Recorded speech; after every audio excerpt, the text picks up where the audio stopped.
Tom Jones was making $100,000 a week in Las Vegas in 1975. He couldn't finish a single song by October. The shouting began during Darlene and didn't stop. During the show, security pulled him off while the crowd cheered like they had won something. After that night, he wasn't seen at all for 6 months. He played the tape over and over in his mansion and told his boss it felt like the end. Things didn't really happen that one night though. It was about 250 women a year, a room just for groupies, and the time his wife found out the truth and beat him up. William Thomas Jones was born in Pontypridd, Wales, on June 7, 1940. From the start, life pushed in on him from all sides. At 57 Kingsland Terrace, where he grew up, there was a small terrace house right in the middle of the Rhondda Valley coalfields. Music. The air was always smelling like smoke and dust. In the mines, his dad worked terrible 12-hour shifts that left him tired and just barely making enough money to feed the family. There wasn't much room inside the house. Tommy was young and shared a bed with his brothers. He wore clothes that were already worn by other kids, and watched as cold dust from his dad's clothes fell to the floor. He never had enough money, and other families talked about ease, but not his. Then in 1952, when Tommy was only 12, the music stopped. He had tuberculosis, which was discovered when doctors saw a dark spot on his left lung. This was during a time when the disease was still very scary in Britain. There was a lot of fear in the house. Music, but his illness did not spread.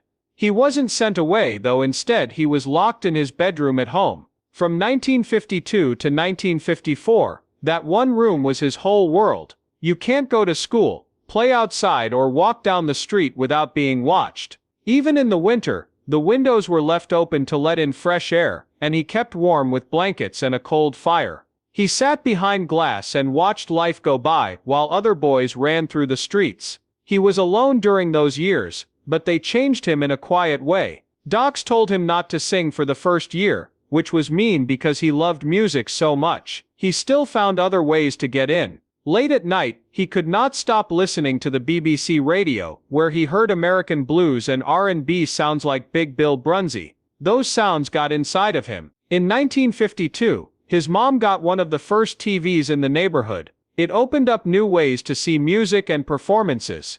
He drew when he wasn't listening. He used India ink to paint. The view of music from his window made him think of himself on stage. His voice had changed by the time he was able to sing again. The illness had made it deeper and rougher, shaping it into the strong baritone voice that people would one day know right away. In the end, he said it was a strange gift and a strength that came from weakness. As he lay there night after night, he promised himself in silence that he would never complain again once he could walk to the lamppost outside. He never felt like he belonged at school. It was hard to read. It felt impossible to write. His teachers called him lazy because they didn't know he had dyslexia, which wouldn't be properly diagnosed until he was in his early teens. It was too late to fix the harm. He no longer felt like going to school. The only thing that made sense was music. He felt good about himself when he sang songs at Woodrow Infant School and at family times. He was not interested in sports, but he liked making people laugh by imitating Elvis Presley's Hip Heck. Those short times of attention were different from school, because they gave him something, a sense that something he did well was good. By the time he was 14, he was sneaking into pubs near Pontypridd, where he would stand in dark areas and sing Hank Williams songs for money. It was dangerous and rough at times, but it gave him extra cash and a taste of freedom. As a kid, he made more money singing by himself one Christmas than when groups of kids sang together. They taught him how to hold a room, because the bars were full of young people and tough guys. He quit school for good when he was 16 and took any job he could find in music. He worked as a builder's helper carrying rocks and sold vacuum cleaners by knocking on doors. He did anything that paid. His first real pay, $2 a week in 1955, was just enough to get by. He still sang at night. He got used to that mix between being tired and having hope. At the same time, life pushed him even more quickly into adulthood. They met when they were 12 years old, and by the time she was 16, she was pregnant. They got married on March 2, 1957, at the Pontypridd Registry Office. The service was quiet, which fit with their age and situation. On April 11, 1957, 5 months after that, They had a son named Mark. Tom was only 17 years old. Lindy was only 16. He had no safety net when he became a husband and father all of a sudden. In order to support his family, he got a job fixing belts at a rubber plant in Tregar. He worked long shifts of 12 hours in hot, stuffy air. He was tired when he got home, but he went back out to sing at night. He made between $2 and $3 a week as a factory worker, but it was never enough. He only slept for a few hours at a time because he was afraid and responsible. His health was getting worse, but he couldn't quit. He started his first band, Tommy Scott and the Senators, in 1958 and played rockabilly songs in smoky halls all over Wales. Their name spread around the area, but because they were far from London, growth was slow. Then, in 1960, music was in a bad car accident that left him unable to work for months. Being without a job and having a lot of debt made me depressed. At that time, people didn't talk about mental health, so he carried it alone and relied on Linda a lot. When he got better, something inside him became stronger. He knew he could never work in a factory. Linda was there with him the whole time. She held the family together and sewn his stage clothes out of scraps. He got more attention from women as his confidence grew, which caused problems in his marriage right away. Even back then, he admitted that he had trouble resisting temptation. Linda stayed with him because she believed in him and wanted to protect their family. In 1963, everything changed. Thomas Woodward, who was still known as Tom, was playing with his band at a Pontypridd youth club when Gordon Mills walked in. Mills used to be a boxer and was trying to make it in music. He was shocked when he heard Tommy sing. He chose right then and there to be his boss. He gave the band a new name, hired a beat-up van, and drove Tommy to London, telling him that the future would be better than the ones he left behind. On January 1, 1964, Mills got him a session with Decca Records. The music industry liked the song Chills and Fever, but it didn't do well on the charts. Some people thought his style was too sexy, too bold, or too much. Mills didn't stop. He changed Tommy's name to Tom Jones, based on a famous movie, and made him look like a sharp-suited showman. Then, on November 11, 1964, everything fell into place. After another singer died, Tom taped It's Not Unusual in a hurry. He added a spontaneous woo near the end that totally changed the mood of the song. It was great for pirate radio stations. Decca did what people wanted. It was number one in the UK in early 1965. In the 1960s, Tom Jones did not slowly make the world warmer. A door flew open as he hit it, and people barely had time to blink. In January 1965, it went straight to number one in the UK. It began with the words, "It's not unusual." It got to number 10 on the US Billboard chart by March. It sold more than 1 million copies around the world in just a few months. Everyone had to hurry because it happened so fast, as orders came in from all over Europe and North America. Decca had to quickly press more vinyl. All of a sudden, this shy Welsh singer stopped being shy. He was a good problem because their needs were greater than what was planned. The spotlight got even brighter. He was booked on The Ed Sullivan Show in April 1965, and 28 million Americans watched. Many of them had never seen his music hip thrusts or that crazy restless stage energy before. People who are conservative were shocked. Some people were hooked. That difference was important because the British pop acts around him often seemed neat and quiet, while Jones looked like he was pushing everyone in the room to keep up. His music life changed in just 6 months, and it set a new standard for how quickly a singer could go from being known in their own country to being known all over the world. The next twist was music, and it didn't come from a quiet place. He was asked by Burt Bacharach to sing the theme song for the Woody Allen movie, What's New Pussycat in 1965. It ought to have gone easily. Instead, the Abbey Road session got out of hand because 5 pianos were playing at the same time, making it hard for the engineers to keep everything in order. The chaos was what Bacharach loved, so it turned into music or sound. The song got as high as number 11 in the UK, and it brought a lot of attention to the music in the US. Jones was even nominated for a Grammy in 1966 for Best New Act. Even stranger was the fact that Jones didn't like the song at first. He thought it was too light for his baritone voice. Bacharach argued that it should be the Song of London during the swing era. That push worked. People who didn't like Jones started calling him names like Elvis Presley and Frank Sinatra. This time he wasn't just a UK hit, he was from across the Atlantic. After getting a foothold, he leaned on something heavy. His cover of Green Green Grace of Home was the #1 hit in the UK for 7 weeks in a row in 1966. It won, but it did more. It was the best. It sold more than twice as many copies as Porter Wagner's first version. People were really moved by the story in the song. A prisoner having his last thoughts before being put to death. Jones played it with such musical passion that it moved people to tears, and radio stations even got calls from people wondering if Jones was really in jail. He had sold more than 3 million songs around the world by the end of 1966, with Green Grace of Home making up almost half of those. The fact that a dramatic story song could top the British pop charts and still feel popular surprised everyone in the business. In 1967, Las Vegas was the place to be for money and crazy people. He was the main act at the Flamingo Hotel and made an amazing $25,000 a week, while most acts made less than $1,000. The groups were also rude. They were loud and crazy, and they were known for throwing underwear at the stage so much that hotel security had to walk him out the back door after every show. It was around this time that he became close with the singer Frank Sinatra. Sinatra gave him advice that stuck with him like an order. Take the stage as your own. Sinatra looked at him and said, "That boy has the devil in him."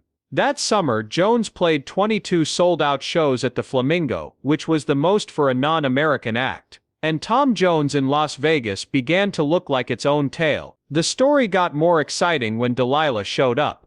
It came out in November 1968, and went to #2 on the UK singles list. It was based on a true story about a jealous man who killed his lover. Even though it was already dark, the event that really shocked people happened in December 1968 on BBC's Top of the Pops. Jones smashed a guitar on stage during a live show in what was called a jealous rage, after being told about the real-life crime that inspired the song. It wasn't planned. The news was all over it. Jones later said the story scared him, and from then on, he did it with a personal intensity. The single sold more than 2 million copies around the world, and became one of his most famous songs. At the same time that the song was hitting the charts, news of the real murder case came back to the forefront. He wasn't just a traveling singer by 1969. He was in people's living rooms every week. He started the music show This Is Tom Jones on ABC from London, and each episode got up to 20 million people in the United States. Well-known people like Aretha Franklin, the Bee Gees, Janis Joplin and Johnny Cash were on the guest list. He became even more well-known. His album sold over 1 million copies in the US, and Lou Grade allegedly paid him $9 million per series. His big charisma, wild energy, backup dancers and flashy outfits were all big parts of the show. It went on until 1971, and helped him become known as more than just a hit singer. He was the kind of artist that you could base an entire show on. He also tried to build an empire once he had that much power. Tom Jones and his manager Gordon Mills started Mam Records in 1970. They signed artists like Gilbert O'Sullivan. She's a Lady, Tom's own song, was still his biggest hit. It went to #2 in the UK in 1971. Paul Anka wrote it. After seeing Jones in Las Vegas, he was moved by the way he could seduce the crowd and keep them there until the end of the show. Mam became known for making big deals and shouting about them. It felt like Jones and Mills were running more than a business for a moment. They had a machine going. Still, the same nights in Las Vegas that made him famous also made him known for being wild, and people began to pay close attention to both his music and his personal life. Vegas grew even more from 1972 to 1974. He was said to make $100,000 a week at Caesar's Palace, making him one of the best-paid acts of the time. He went to parties with Elvis Presley,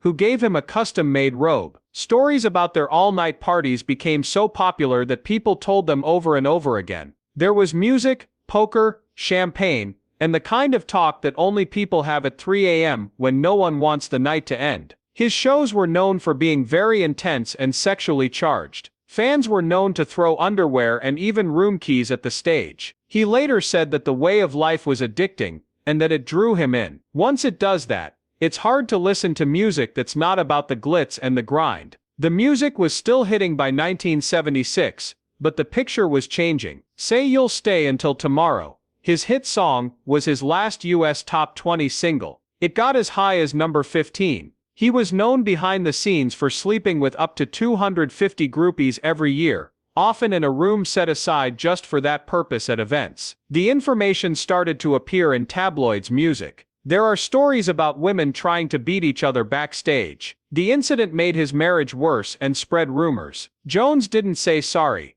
He said he was living the rock and roll dream, even if it meant giving up his privacy. Fans who used to think of him as a beautiful star began to see him as a sign of the wild 1970s. In 1977 he did something that seemed like a new start, but it cost him something. He moved his family to Los Angeles into Dean Martin's old bear home, which is said to have cost $1 million.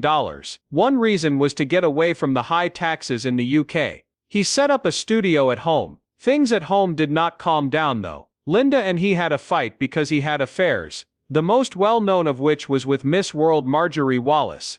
The relationship lasted for 3 years, and turned into a media circus.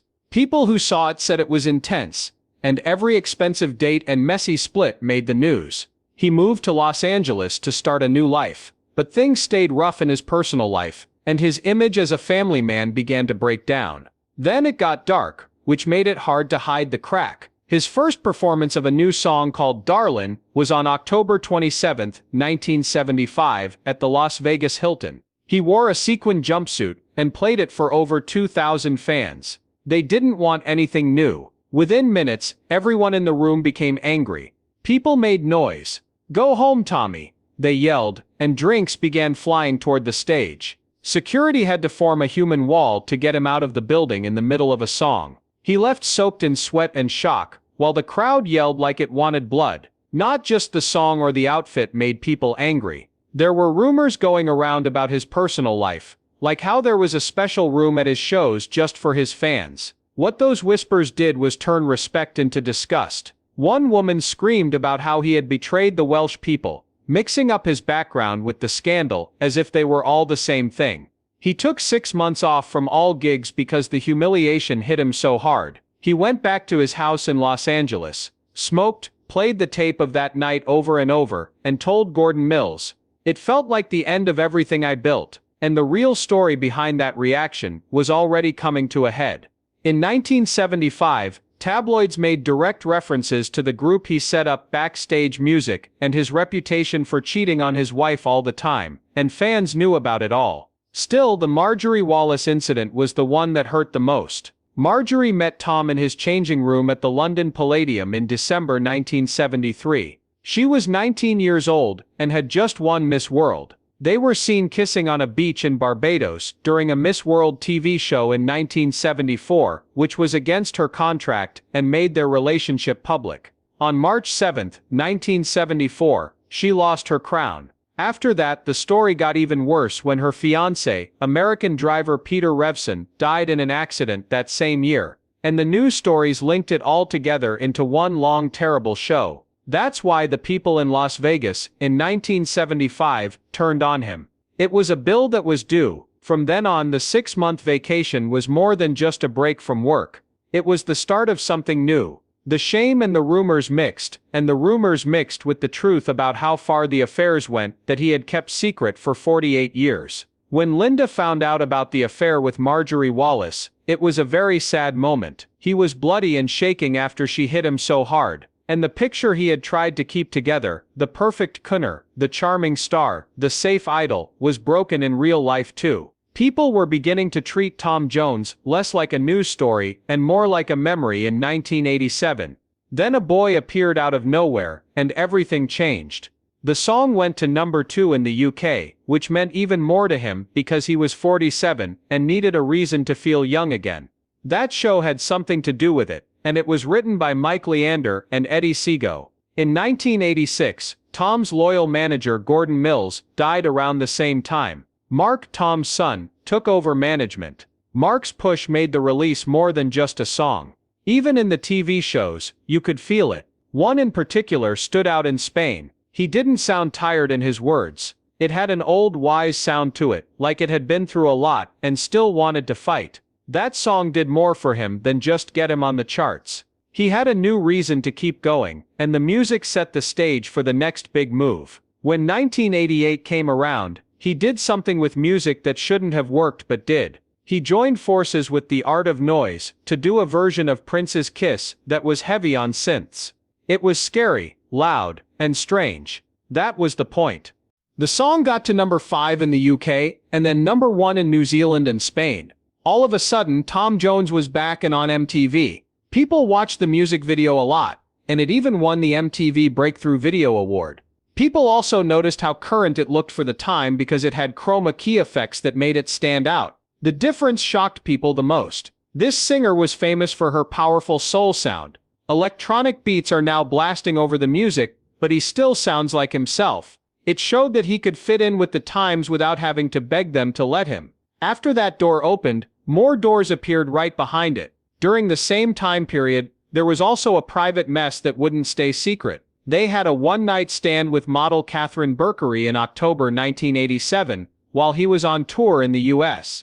It caused a pregnancy, and the story turned into a fight over child support in court. A DNA test done in 1989 proved that he was the father of Jonathan Berkery, but Tom wouldn't talk to her, and denied it in public for years.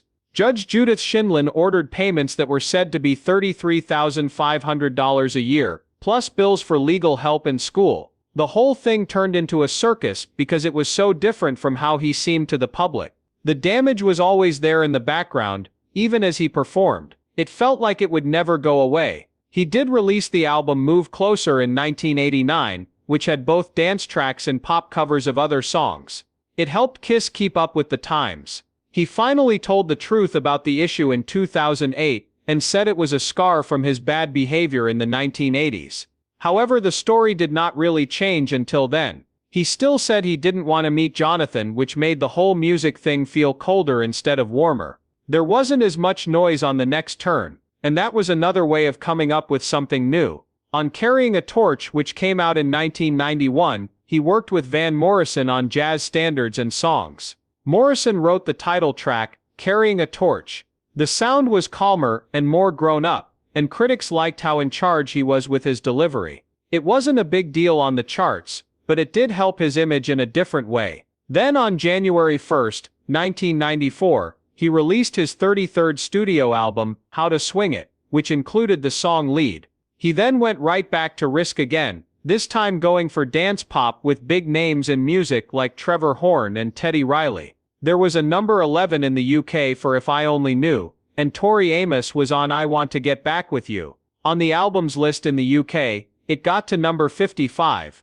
In Australia, it got to number 19, and in Finland it even went to number 1. There were different opinions about it, but the point was clear: he wouldn't stay still. 1999 went off the charts because of that refusal. Reload, which came out on September 9, 1999, was his biggest commercial hit. It went 6 times platinum in the UK, and sold over 4 million copies around the world. It was full of duets and big energy, and he felt like a big deal in pop culture all over again. 3 songs by Muzi T and Stereophonics made it to number 3 on the UK singles chart. Mama Told Me Not to Come also made it there. 5 of Reload's songs made it to the UK top 40. That's the kind of run that changes how a whole generation sees you. On December 31, 1999, that same year, he was given an OBBE for services to music. Then on March 29, 2006, when he was 65 years old, Queen Elizabeth II knighted him at Buckingham Palace, making him Sir Tom Jones. During that time, he even played Delilah for the royal family. Tabloids still stuck to the old Playboy image. Even after the awards, the stories were still there. They just inscribed his name anyway. Then the later part of the job turned into something even stranger, because it was both warm and dangerous. Doctors told him he had severe lung cancer in 2002, which they said was caused by decades of heavy smoking. They also found that the cancer had spread to his liver and spine. He got help and rested his voice, but he kept going. His album Praise and Blame, which came out in 2010, was affected by gospel music and paid tribute to his church singing roots. His voice was still being used in new ways when he was 70 years old. In 2012, at the age of 72, he became a judge on The Voice UK. and fans loved him right away. Nearly 10 million people watched the show at its peak, and the way he seemed like a guide made him seem less like a legendary figure, and more like someone people could trust. Even with all of that, his personal life music still had a big story to tell. The two of them were 16 and 17 years old when they got married in 1957, and they had been together since they were kids. And they were married for 59 years, until Linda died at age 75 of leukemia.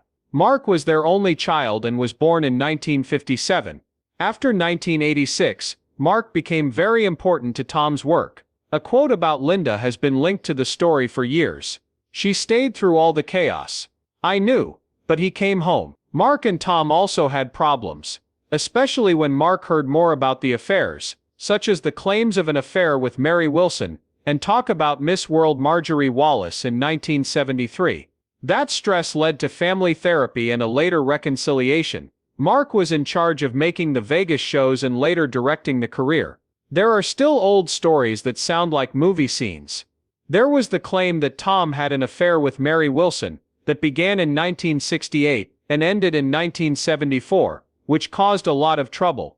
There were stories about service elevators in Las Vegas, and a fight in Bournemouth, where Linda broke a hotel mirror and threatened him with words that will never be forgotten. Photographs from Caesar's Palace, and a fight at a party in London, show that Linda allegedly punched Tom and yelled, "You've ruined us." Tom later said, "I stood there and took it." Then there's the claim from Cassandra Peterson, later known as Elvira, that she was 17 when she was lured to his dressing room in Las Vegas, and needed stitches afterward, while he was 38. Those stories are heavy, because they make the charm look like a mask, and you can't separate them from how people see you. The exciting life shrunk after Linda's death in 2016. Tom sold the $6.5 million house they owned in Los Angeles, because the memories were too painful. He then moved to a flat in London, that Linda had wanted for her last years. He said he talked to pictures of her, and did what she asked of him before she died. Keep up the performance. Do not grieve by yourself. It became so heavy that even the body started to show it. In 2022, he passed out on stage from being so tired, a moment that made me feel like my sadness was getting physical, and by 2025, when he is 85, the story sounds less loud again. He lives alone in London for the most part, helps up-and-coming artists through Zoom. He also told BBC, "Fame's price was losing pieces of myself. He still performs because that is the promise he keeps returning to."